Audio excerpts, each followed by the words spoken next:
Shalom adik-adik, apa kabar? Dahsyat, luar biasa. Yes, yes, yes. Puji Tuhan, saya diberkati, kamu diberkati, kita semua diberkati. Amin. Berjumpa lagi dengan Enci Ike Fitri dalam Bina Anak pelajaran yang ke-26. Kali ini dengan judul Penggarap Kebun Anggur. Pembacaan Alkitab kita terdapat di dalam Kitab Perjanjian Baru, yaitu Injil, kitab Injil Matius 21, Matius pasal 21 ayat 33 hingga ayat yang ke-43. Nah adik-adik, sebelum itu Enci Ika ajak kita untuk persiapkan diri, persiapkan Alkitabnya, duduk yang manis. Kita berdoa, mohon pimpinan kuasa Roh Kudus Tuhan, ya. Kunci tangan, tutup mata, tunduk kepala, kita berdoa. Tuhan Yesus, sahabat anak-anak, terima kasih Tuhan, kami mengucap syukur kalau kami ada sampai saat ini. Semua karena cinta kasih Tuhan dalam kehidupan kami. Kembali lagi Tuhan, saat ini kami mau belajar tentang pribadi-Mu Tuhan. Kami mohon urapan Roh Kudus bagi kami semua. Kami mau belajar tentang penggarap kebun anggur Tuhan. Tolong kami untuk mengerti, memahami apa yang mau disampaikan saat ini. Terlebih tolong kami Tuhan untuk menjadi pelaku firman-Mu. Kami berdoa Engkau memberkati hamba-Mu Enci Ike untuk boleh menyampaikan seturut kehendak-Mu. Ini doa kami Tuhan. Kami menaikkan hanya di dalam nama Tuhan Yesus Kristus, sambil kami mohon ampun atas segala dosa-dosa yang kami perbuat melawan kehendak-Mu. Di dalam nama Tuhan Yesus kami berdoa. Haleluya. Amin. Nah adik-adik, sudah siapkan Alkitabnya? Sekarang kita buka Alkitab yang akan kita baca bersama-sama. Terdapat di dalam Kitab Injil Matius pasal 21 ayat 33 hingga ayatnya yang ke-43. Ya, kita akan baca bersama-sama dengan judul Perumpamaan tentang penggarap kebun anggur. Dengarkanlah suatu perumpamaan yang lain. Adalah seorang tuan tanah membuka kebun anggur dan menanam pagar sekelilingnya. Ia menggali lubang, tempat memeras anggur dan mendirikan menara jaga di dalam kebun itu. Kemudian ia menyewakan kebun itu kepada penggarap-penggarap, lalu berangkat ke negeri lain. Ketika hampir tiba musim petik, ia menyuruh hamba-hambanya kepada penggarap-penggarap itu untuk menerima hasil yang menjadi bagiannya. Tetapi penggarap-penggarap itu menangkap hamba-hambanya itu. Mereka memukul yang seorang, membunuh yang lain, dan melempari yang lain pula dengan batu.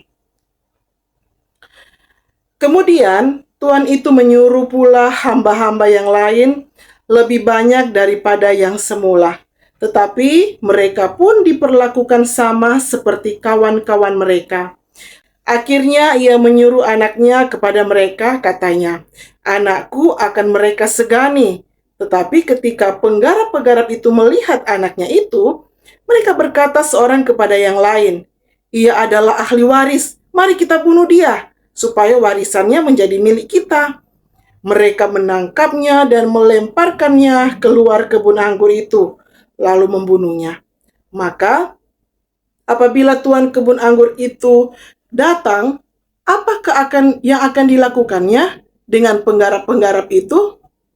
Kata mereka kepadanya, ia akan membinasakan orang-orang jahat itu dan kebun anggurnya akan disewakannya kepada penggarap-penggarap lain yang akan menyerahkan hasilnya kepadanya pada waktunya. Kata Yesus kepada mereka, "Belum pernahkah kamu baca dalam kitab suci, batu yang dibuang oleh tukang-tukang bangunan telah menjadi batu penjuru? Hal itu terjadi dari pihak Tuhan, suatu perbuatan ajaib di mata kita. Sebab itu aku berkata kepadamu bahwa kerajaan Allah akan diambil daripadamu dan akan diberikan kepada suatu bangsa yang akan menghasilkan buah kerajaan itu." Demikian pembacaan Alkitab kita kali ini. Adik-adik, sebelum kita mendengar cerita, bagaimana kalau kita bernyanyi dulu? Ya, ku ingin dengar cerita. 1, 2, 3. Ku ingin dengar cerita tentang perbuatan Allah. Biarlah cerita itu tinggal tetap dalam hatiku sampai selama-lamanya. Asik. Nah, adik-adik yang diberkati Tuhan, kali ini kita belajar tentang perumpamaan penggarap kebun anggur ya. Yesus mau menceritakan lewat perumpamaan ini tentang orang-orang upahan adik-adik ya. Ada orang kaya yang menanam anggur ya. Di sekeliling kebun anggur itu dia mendirikan menara. Adik-adik tahu apa itu menara? Jadi menara itu untuk memantau ya sekeliling perkebunan, jangan sampai ada orang yang mencuri hasil kebun ataupun ada binatang memasuk ya. Adik-adik yang diberkati Tuhan, setelah semuanya selesai ya, dan dia pun pergi ke sebuah negeri yang jauh ya.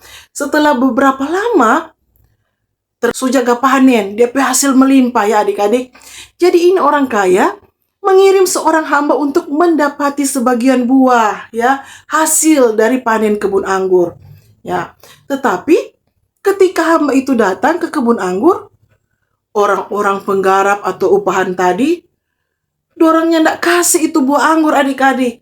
Dorang memukul tuh hamba yang ada suruh pergi ambil DP hasil dari kebun anggur.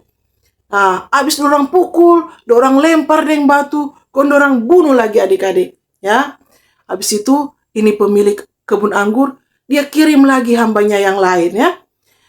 Tapi orang-orang upahan tadi, dorang perlakukan sama, ya, dengan suruhan tadi. Ya, dorang pukul, dorang bunuh, ya, dorang lempar seperti itu, ya. Dan pada akhirnya pemilik kebun anggur mengirim lagi anak pemilik kebun anggur. Tetapi adik-adik, ketika orang-orang upahan lihat itu anak pemilik kebun yang datang, ya, anak dari pemilik anggur, dorang bilang, ini dia ahli waris. Mari kita bunuh dia supaya warisannya menjadi milik kita. Ya, ini penggarap-penggarap sebab pikir begitu ya. Jadi ini orang-orang upahan itu dorang tangkap tuh pemilik kebun anggur itu ya. Kon dorang bunuh, dorang lempar ya. Dorang lempar keluar dari kebun anggur. Supaya kata itu warisan menjadi milik pekerja kebun anggur. Bagus tuh begitu adik-adik. Ya enggak bagus tuh begitu. Nah, kisah ini adalah merupakan simbol atau perumpamaan ya. Kalau adik-adik dengar tuh cerita tadi, yang lebih jahat siapa adik-adik? Yang pemilik kebun anggur atau tuh pekerja-pekerja di kebun anggur? Hah?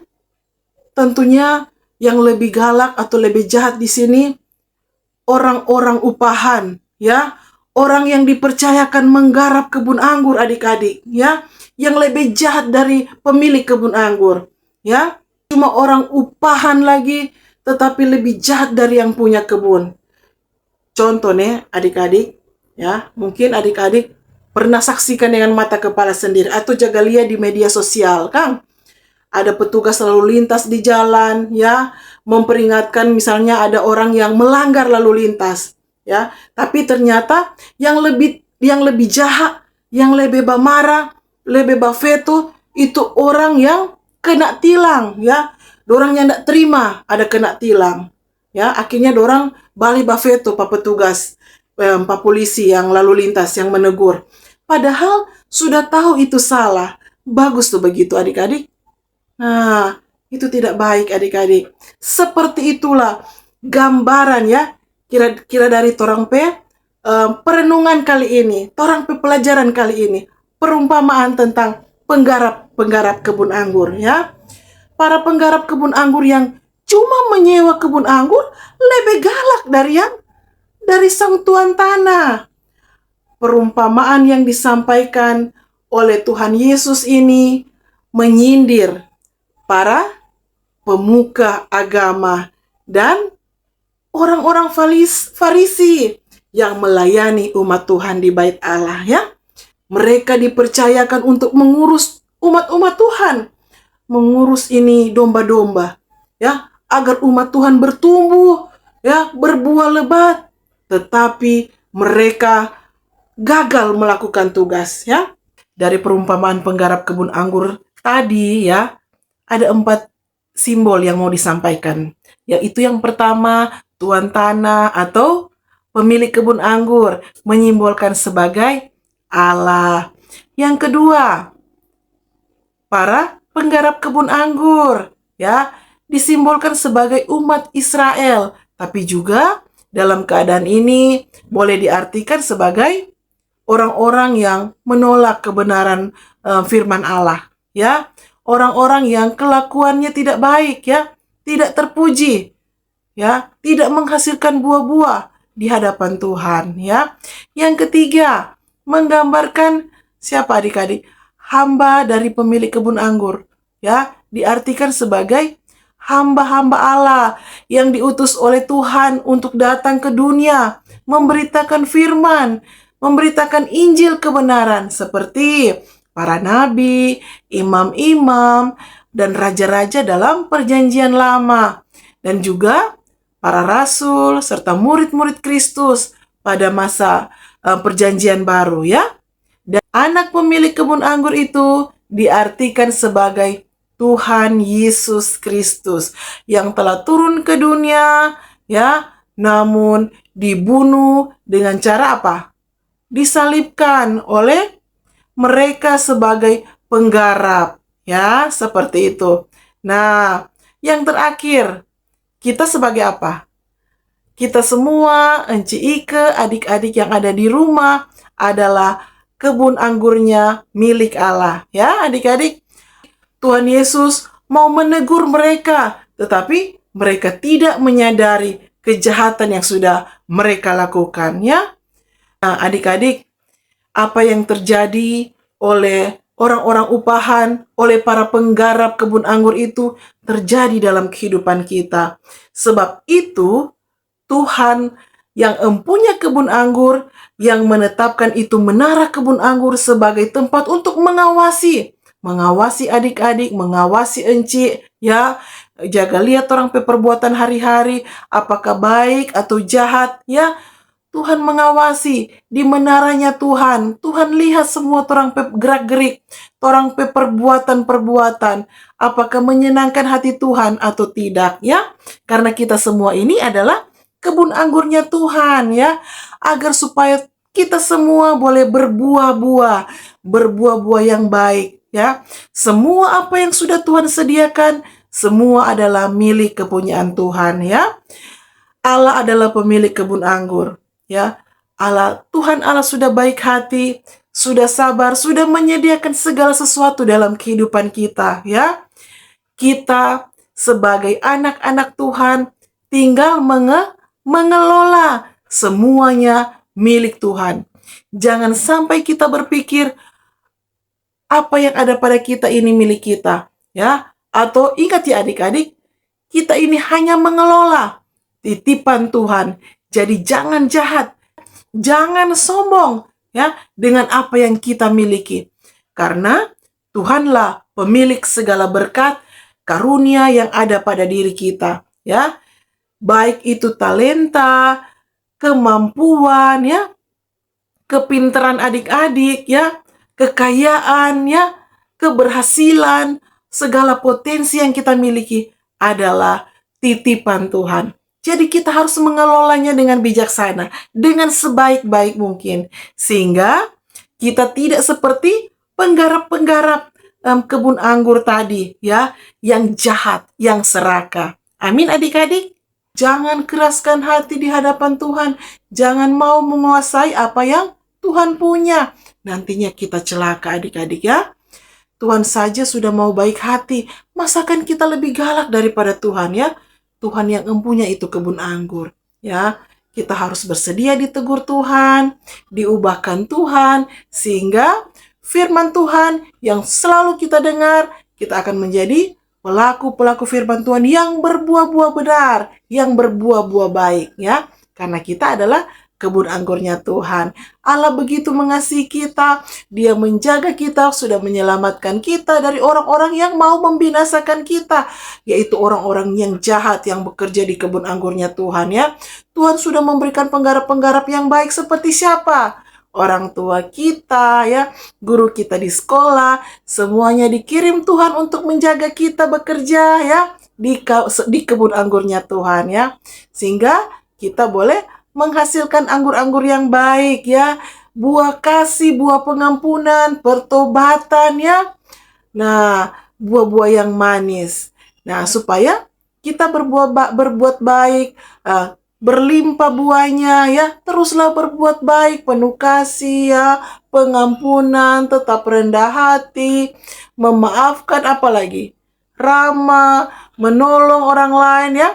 Dengan demikian, terpujilah Tuhan Yesus. Amin. Nah, adik-adik, saat ini kita akan masuk di dalam ayat hafalan yang terdapat di dalam kitab Amsal 23 ayatnya yang ke-16.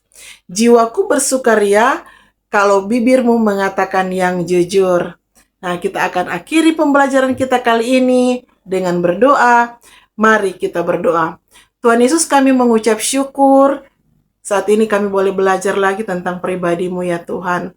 Kami berdoa, Tuhan, biar pimpinan Roh Kudus-Mu Tuhan senantiasa mengingatkan kami Tuhan lewat pembelajaran kali ini, agar supaya menghindari perbuatan-perbuatan yang jahat seperti para upahan atau penggarap-penggarap kebun anggur yang jahat, yang mau menguasai kebun anggur milik Tuhan. Karena itu Tuhan, biar kiranya kami boleh jadi anak-anak yang tunduk pada firman Tuhan, kami boleh menjadi anak-anak yang berbuah-buah baik. Terima kasih Tuhan Yesus, memberkati Enci Ike untuk boleh selalu menyampaikan pembelajaran demi pembelajaran seturut kehendak-Mu.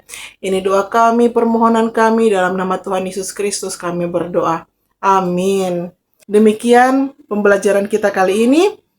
Terima kasih bagi semua yang sudah menyaksikan YouTube channel ini, bahkan yang sudah mendukung, mensupport, ya, dalam YouTube channel ini. Tuhan Yesus memberkati kita semua. Dan sampai jumpa dalam pembelajaran Bina Anak pada minggu depan. Shalom, Tuhan Yesus memberkati kita semua. Sampai jumpa, dadah. Like, subscribe, share, Enci Ika Fitri YouTube channel.